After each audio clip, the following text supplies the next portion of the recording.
this, because we've spoke about this quite a bit, and like you mentioned before, sort of like, you know, I should add more dates if it's selling out already, which absolutely will happen. On top of that, though, what I went to say before, I will never, ever not do the clubs. I like how sharp a comedy club keeps you. Going on a Saturday night in front of people who don't really know who you are at all, and you've got to win them over and stuff like that. I love doing that. When you're putting your new hour together, do you go back to comedy clubs or do you start in small art centres? No, I do like art centres. I do like, it would be like maybe the first couple I do like in a maybe 150 seat venue, maybe in Soho, somewhere like that. Yeah. And sell the tickets cheap and just do. But if I'm trying new stuff, I tend to write quite a lot. So I'll probably try 60 minutes of new stuff. Yeah. So are you notepad? Have you got it written out? Notepad written out, long form, and I'll just go through the ideas. And you go, if it works in that with kind of zero delivery, you know you're onto something. Because it's. Do you sell to your fans, or are you just sort of to my fans? I mean, it would be to people that are predisposed to, you know. Okay. I mean, fans maybe is overstating it, but people that have gone, oh yeah, I'll go and see him do a work in progress. So it'd be messing around with, you know, for an hour. Whereas I feel like a club is like, okay, it's an evening's gone, and you've gone to the club, and maybe you've done 20 minutes of new stuff. But I feel like you're not getting enough. Like I've got 4 nights off between now and Christmas, and I'll do previews on 3 of those. So I'll do previews for the new one because I'm going to I'll drop a special at Christmas, and then so the tour's going to be called the same thing, but it's going to be all new from Jan. It'll be all new stuff. So I've got like 400 new jokes to try. So I've tried quite a lot of it, and it's working. I'm trying to change up my style a little bit as well. I'm trying to keep it a little bit fresh. I'm sort of 20 years in, and I quite like... a bit more storytelling, conversational. Well, I mean, longer routines. I mean, storytelling's maybe a stretch for me because it's not my... I think you've got to lean into your edge, right? Jokes are kind of my love language. And I like the idea of sort of doing gags, but doing longer strings between 7 and 12-minute routines. That's where I feel sort of... the game is played. So I just want to kind of switch up. It's also just for the divilment of going and giving yourself a bit of a challenge. Yeah, I like that idea. So for a few years ago, I got told by someone, you should be the comic you would pay to see. Or someone asked me, would I pay to see myself? And I said, no. And they were like, so what the fuck are you doing then? And I was like, okay. That's a really good, I mean, it's a great question, I think, isn't it? Yeah. Like to be like, I remember going to see people early on and just thinking this really feels like it delivers in terms of going like, the one-liners, like, you know that thing, the sense when you go and see a show, you go, oh my God, I've got to remember that line. I've got to remember that. My mate would love that. Or I've got to tell that at work tomorrow. I've got to, that thing of like, it gives you something to take away. I always loved that. And I always kind of want there to be a turn of phrase in the show beyond the jokes that people go, I'm going to use that turn of phrase. The sentence that people are going to tweet out of context to let you know they were at the show. Yeah. That bit. And those lovely things of, you know, I always like it on Twitter that night, sort of reading the thing of like, oh, that thing that only happened tonight, it's never going to happen again. Yeah. That, you know, the 20% of it that feels a bit special. Yeah, 100%. And is that why, so you're going away from the joke format? You're actually actively writing away from that and trying to do stuff that's slightly, you know, larger routines about larger topics. So talking about like fatherhood, I'm writing I've got like a 15-minute block about fatherhood. I mean, it's made of one-liners. Everything's made of one-liners. Okay. That's the atom. But I'm trying to put it together in a different form so that it feels like it's not unrelated one-liner after unrelated one-liner. Yeah. And it's just trying to find a different kind of space on stage. Crowds responding to it well, or was I've done like 3 previews of this stuff, and it's been really good.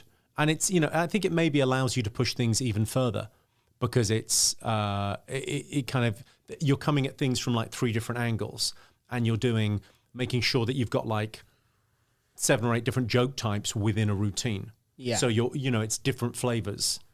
Coming at something. So it's fun. It's like what I said to you last year. Over the past few years, I became a very opinionated comic, and I would sort of, in an Americanized style, I suppose, because I watch a lot of American comedy, as does Dan, I would present an idea and then sort of try and convince an audience that my take was right on it through jokes, sort of thing.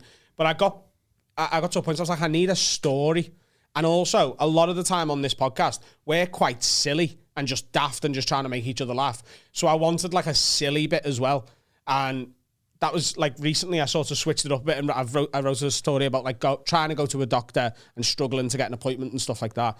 And the routine is A, both a story, and B, bollocks, just silly stuff throughout it. And that mixed with the stuff I was already doing, it's just been working really nicely. And I think it's nice to sort of, I think it's as a quite comic, nice. I mean, I'm going to do something different on this next think bit. about where we're from, right? Where, everyone's standing on the shoulders of giants, right? We're comics, and we're talking like that's always existed. We're from a world of variety, right? Variety was really the thing that built up the clubs and built up the theatres, variety shows.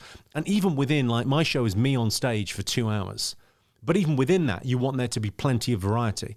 You want to have like the section where the audience are joining in, and I get people to text in, whatever now, because I found like some people, there's a subset of people that are really funny, but they don't want to shout out in a theatre. They just want to text in. So there's a whole like half-hour sequence where it's just messing with the audience and chatting to people, and it's kind of like doing real magic.